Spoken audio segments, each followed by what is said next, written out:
Hello, welcome to the presentation of SyncTwin, treatment effect estimation with longitudinal EHR data. I'm the presenter, Zhaozhi Qian. In this presentation, I will formalize and introduce the problem of estimating treatment effect in the longitudinal setting. I will explain the challenges that we need to tackle in order to achieve this objective and illustrate why existing works are inadequate. Then I will introduce SyncTwin, which is a new method that I and colleague developed in our lab to make interpretable and trustworthy estimation in the longitudinal setting. So let's get started. In this work, we consider estimating the causal individual treatment effect from observational data, such as EHR. In the problem setting, we consider longitudinal outcome with point treatment, as illustrated in the figure on the right. So for all individuals in the study, we assume that the treatment allocation was made at some moment in time, illustrated as the black dashed line. And the treatment allocation will divide the timeline into two components: the part that is before treatment, the pre-treatment period, and the post-treatment period, which is the shaded gray area. For each individual, we observe the outcome of interest over time, both before and after treatment. In addition, we also observe the temporal covariates over time. We argue that taking into account the temporal covariates is very important because as is with all observational data, the treatment allocation is confounded. It is not randomized, and those temporal covariates may be needed to fully adjust for the confounding bias. Furthermore, for such a treatment effect estimation method, we would like the method to be interpretable to the clinicians and also be trustworthy.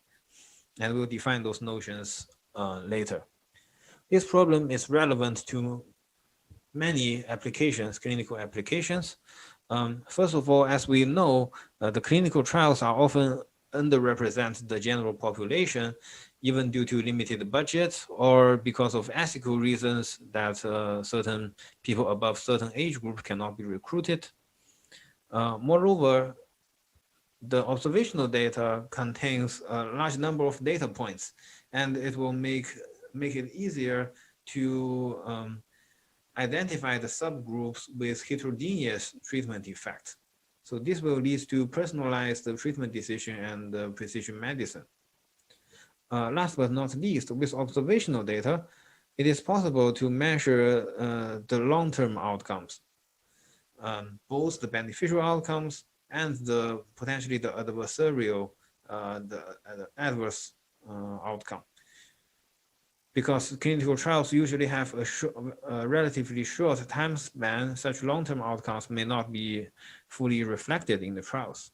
And this is also a missing piece we can fill by the observational data. There are quite a few existing works that concerns estimating individualized treatment effects. Most of them consider the static setting, where the covariates, treatment, and outcomes are both statically observed and there's no temporal pattern. There's also the literature about dynamic treatment, including the well-known marginal structure model. However, in the dynamic treatment setting, the treatment allocation can change over time. So, for instance, if one individual is in the treatment group in time 1, the individual might be reassigned to the control group at time 2. And that's why this literature also is called time-varying exposure. Here, the point treatment setting we consider is simpler than dynamic treatment, but it's also very valid and important. There's also the synthetic control literature, mainly developed in econometric. However, the original synthetic control method cannot handle irregularly sampled data, which is the case for clinical visits. Before diving into the method, I wish to highlight and explain better the issue around interpretability and trustworthiness. Although there are multiple notions to define interpretability, in this work, we adopt the notion with the so-called interpretation by example. What I mean is that the estimation of any target individual should be explainable based on a small subset of contributors. And we can also measure the contribution of each contributor. So as an illustration, if we consider the figure on the right, we have a target individual for whom we want to estimate the treatment effect. And essentially, we want to find a set of contributors that is very similar to the target individual to explain the model prediction. And we can actually present those contributors and their relative importance to the clinicians for them to understand why the prediction is made. Trustworthiness is also very important if we want to use the method for treatment recommendation. So some individuals, for some individuals, it is merely simply impossible to estimate their treatment effect reliably. For instance, they might be an outlier. They are very different from the rest of the population. And in this case, a trustworthy method can indicate that it cannot issue highly confident predictions, and the clinicians should fall back to their domain knowledge and use their judgment to make the decision. The SyncTwin method is built upon synthetic control method and deep learning method for individual treatment effects.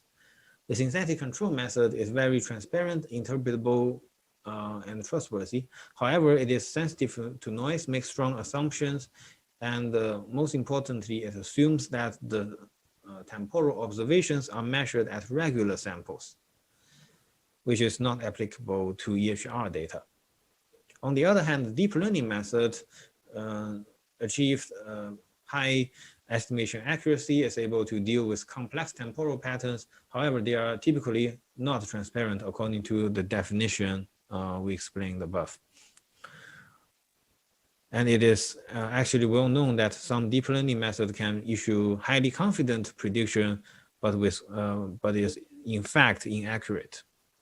By combining both strain of works, we hope that SyncTwin can achieve the best of both worlds.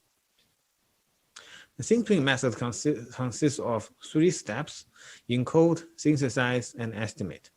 And here I will use an example target individual, which is a treated individual, to illustrate how the method works. The target individual is represented as red squares. So in the first step, SyncTwin will find a small subset of contributors from the control group to build the synthetic twin. Note that even if the control group consists of hundreds of thousands of patients, the algorithm will always select very few contributors to inform one particular decision. Both target individual and the contributors' covariates are translated into a fixed-sized representation vector by deep neural network via representation learning. In the second step, we find a set of weights such that the weighted average of the contributors is very similar to the target individual. And those weights give us the synthetic twins representation. This is essentially how the method achieves interpretability. Because in the first step, we make sure the algorithm selects very few contributors. And in the second step, we find the contribution as measured by those weights. So this gives us a clear indication of who is contributing and by how much. Finally, we use the same weights to weight the contributor's outcome over time and construct the counterfactual outcome, here illustrated as the yellow dots. Note that the counterfactual outcomes is constructed for both pre-treatment period and the post-treatment period. And we know that since the pre-treatment period is not under the treatment effect, The synthetic and the observed pretreatment period outcome should match really well if we are trustworthy, if we are confident about the prediction. And here, essentially, this is how we measure the trustworthiness by comparing the synthetic and real pretreatment outcomes. We actually developed a theory around it to give an estimation error bound on the ITE based on pretreatment mismatch, but we will skip it for brevity.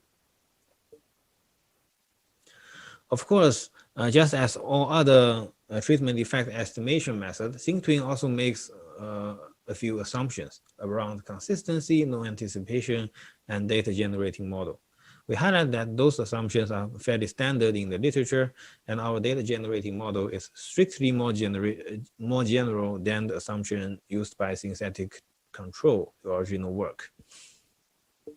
Furthermore, experiments will show that SyncTwin works well even if the data is not directly generated by the assumed model and there is some slight violation of these assumptions.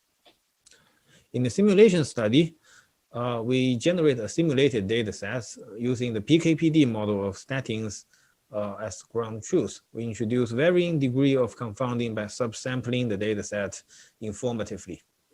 And we change the simulation parameters, including sample sizes, observational length, and sampling frequency. We evaluate a wide range of state-of-the-art benchmarks and compute the mean absolute error on estimation as an evaluation metric. And as we can see in the table, SyncTwin consistently achieves the best performance across different settings compared with benchmarks. So we take a step forward and bring SyncTwin to real data. In the real data study, we try to replicate the clinical trial finding, but with observational data. So the study's objective is to measure the statins low-density lipid lowering effect on individuals. This the statins effect, treatment effect has been previously studied in various large-scale clinical trials, including the heart protection study, which recruited over 10,000 patients and lasted for more than 1 year. And we will use the prior clinical trial finding as the ground truth. Now, we apply SyncTwin method on a large-scale electronic health records in the UK called CPRD. The electronic health records covers around almost 10% of the UK population, and it is very representative. And we find that SyncTwin and the clinical trial estimates the average treatment effect very similarly, and we are able to successfully replicate the trial finding. So to illustrate the an individual estimation, I selected one individual here and plotted the real and the synthetic outcome over time. This individual is actually treated with statins in the data set. As before, the gray shaded area is after the treatment has begun, and the gap on between the red and blue curve are the estimated ITE. And for this individual, we are actually confident about this ITE estimate because the pre-treatment outcome matches really well between the synthetic version and the real observed version. Furthermore, we also compute some high-level statistics about this real-world study. We find that SyncTwin matches the pre-treatment outcome much better than random matching, and we can, based on this result, we can adjust the allowable error and to balance the workload by the clinicians. Furthermore, we found that on average, only 15 individuals out of more than 20,000 are used to construct the synthetic twin. And in order to validate one particular estimation, the clinicians on average need to check 15 individuals, which makes the method transparent. If you are interested in knowing more about this research, please visit our website. This is all the presentation. Thank you.